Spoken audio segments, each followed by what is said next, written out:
At 67 years of age, I am prepared to speak a truth that has remained unsaid for my entire life, never whispered in fragments, never masked by justifications, and never watered down to spare anyone's comfort. It feels necessary to place this truth at the very opening of my narrative, rather than hiding it at the conclusion, simply because 6 decades of preparation have brought me to this moment, and I no longer require any more scaffolding. I harbored no desire for marriage at any point in my youth. When I was 16 and the young women in my congregation began viewing the local boys through a romantic lens, I noticed only my own profound indifference. By 18, when the communal pressure on single women intensified into a heavy, silent expectation that our marriageable years were ticking away, my feelings remained entirely unchanged. At 20, a young man named Eli Herzberger approached my father for permission to court me, and when my father delivered the news with an expression of immense pride and relief, I instantly recognized the path laid out for me. I consented to the courtship because saying no felt impossible, yet I spent the subsequent 4 months trapped in a quiet internal terror that I lacked the vocabulary to communicate to a soul. At 22, when Eli proposed, I agreed to that as well, not out of affection or choice, but because I had no concept of how to desire an alternative in a culture that never allowed a woman to consider opting out of matrimony.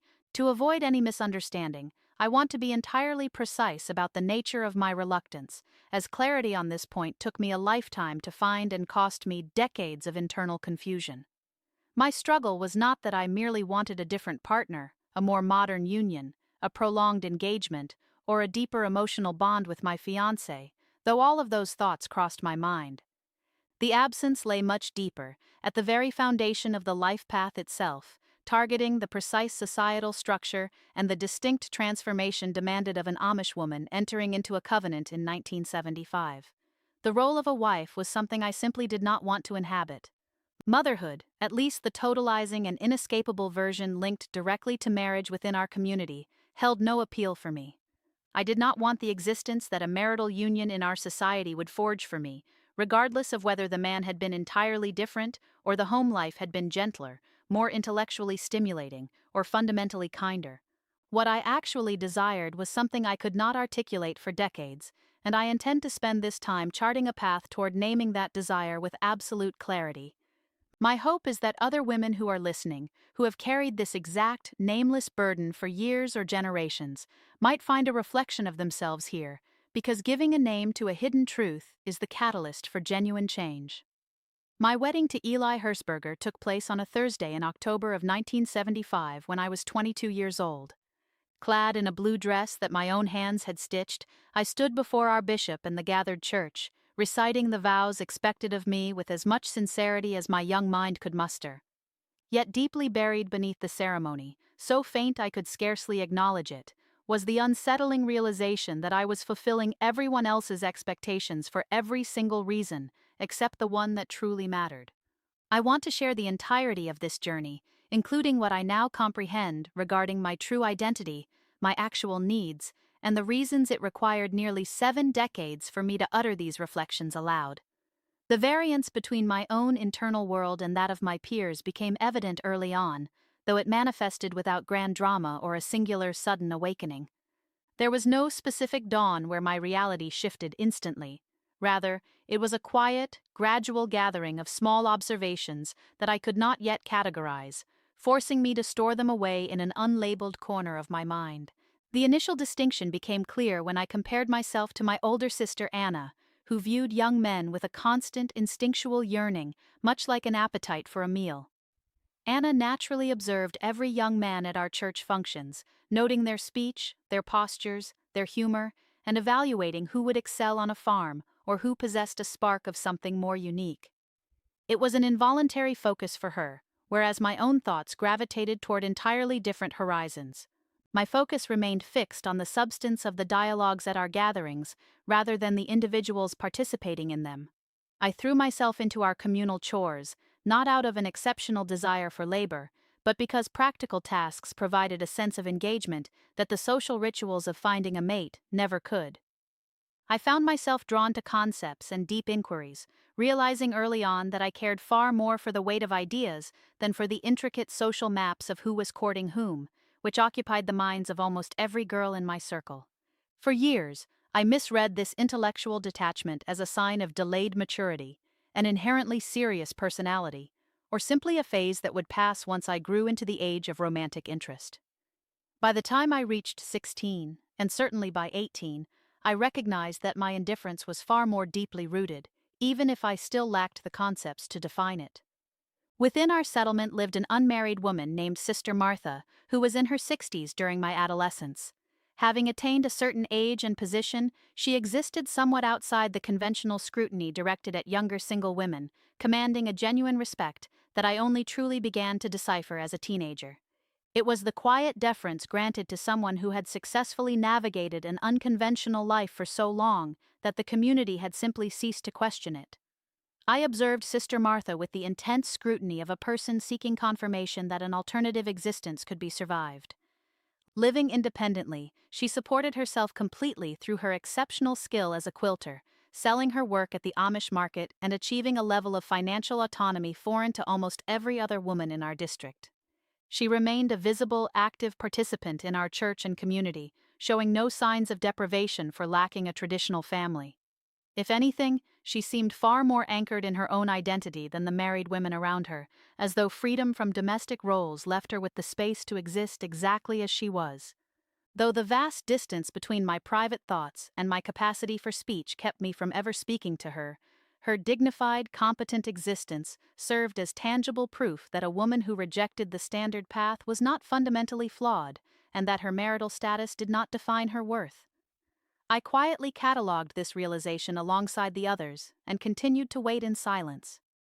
Eli Herzberger was a genuinely decent man, a statement I make with absolute sincerity rather than out of obligation, because his patience with me was extraordinary. I offered him a partner who was perpetually distant, a woman who executed every domestic duty with reliability and dedication, but lacked a certain emotional presence that he undoubtedly sensed, even if he could not articulate it. We welcomed 2 children during our first 4 years together, and I must emphasize a truth I have never spoken clearly before. My love for them was absolute and immediate, dissolving the secret fears I had harbored that a woman who resisted the life of a wife would inherently fail to love her offspring. My rejection was never aimed at my children. It was aimed squarely at the rigid institutional framework our society forced upon a matriarch. Decoupling my authentic love for my children from an ill-fitting social arrangement became the defining psychological labor of my middle years. But in my youth, all I could recognize was a pervasive, suffocating sense of wrongness that I could not properly diagnose. During the 8th year of our union, a pivotal conversation took place late one quiet evening at our kitchen table after the children were asleep. Eli had been observing me with a searching look he often used when trying to bridge the unspoken gap between us, as he was far more perceptive than I gave him credit for. When he asked if I was happy, addressing me by the name I used to protect my privacy, I offered the shallow reply that I was content. Eli paused before noting that contentment was not what he had inquired about. Looking at him across the table, I realized he fully understood that while I was physically present in the life we built, a vital part of me was entirely absent. Because I lacked the words to explain my internal crisis, I deflected, speaking instead of physical fatigue and the weight of household chores, a partial truth that we both knew failed to answer his real question. He chose not to press further, which was his nature, though across the decades I have often wished he had forced the issue night after night until my deflections crumbled. It would have caused immense discomfort, but it might have brought about my awakening much sooner, though at 30, I lacked the maturity to appreciate such an intervention. The full realization of my situation emerged gradually throughout my late 30s, arriving not through structured guidance, but through the pages of books I began exploring after departing the community at age 31. Immersing myself in the histories and narratives of women across various cultures and eras, I repeatedly encountered reflections of my own internal landscape. The ultimate clarity I gained was liberating. I was not defective, broken, or emotionally stunted compared to the women of my youth. Rather, my fundamental orientation to the world simply did not revolve around romantic partnership, an option my upbringing never accounted for. While fully capable of deep affection for my children and friends, I possessed no natural inclination toward the marital structures of my childhood. Though contemporary language offers many terms for this way of being, The modern labels matter far less to me at 67 than the core reality that the universally prescribed path of marriage and domesticity was never meant for me. The people who raised me acted out of tradition, not malice, passing down the only blueprint they possessed, one that left no room for a woman who simply did not desire what the framework provided. Eli and I eventually dissolved our marriage when I was 35, a painful and intricate transition that concluded the silent dialogue begun at our kitchen table years prior. I chose never to marry again, opting instead to fashion a life across my middle years that was tailored to my own internal rhythms rather than an external template. Now, at 67, I reside alone in a small home just outside Lancaster County, Pennsylvania, remaining close geographically to where I spent 22 years trying to fit into a mold that was never mine. My 2 grown children now know their mother with an authenticity that was impossible during my marriage, and their grace in accepting my true self has been a profound gift. My days are filled with meaningful work and friendships rooted in absolute honesty, free from the exhaustion of maintaining a facade. This independent existence is not a lesser life or a consolation prize. It is a rich, deliberate reality constructed upon the foundation of who I actually am. I find myself thinking often of my 16-year-old self watching Sister Martha, searching for a sign of survival. If I could reach back through 5 decades, I would tell that young girl that her indifference is a specific trait, not a defect, and that Sister Martha was a beacon of possibility, not a cautionary tale. I would urge her to claim the language for her experience as early as possible, because the long-term cost of silence vastly outweighs the temporary difficulty of self-discovery. Ultimately, I would assure her that the unconventional life she would eventually build would belong entirely to her, possessing a value beyond measure. I offer these words now to anyone listening who carries that same quiet indifference to the expected path. Your lack of traditional desire is not a flaw, it is a reflection of your unique identity. Seek the words to express it, even if the process takes decades and those around you cannot comprehend your truth. To voice your reality is the most vital task you will ever undertake, and you are entirely seen.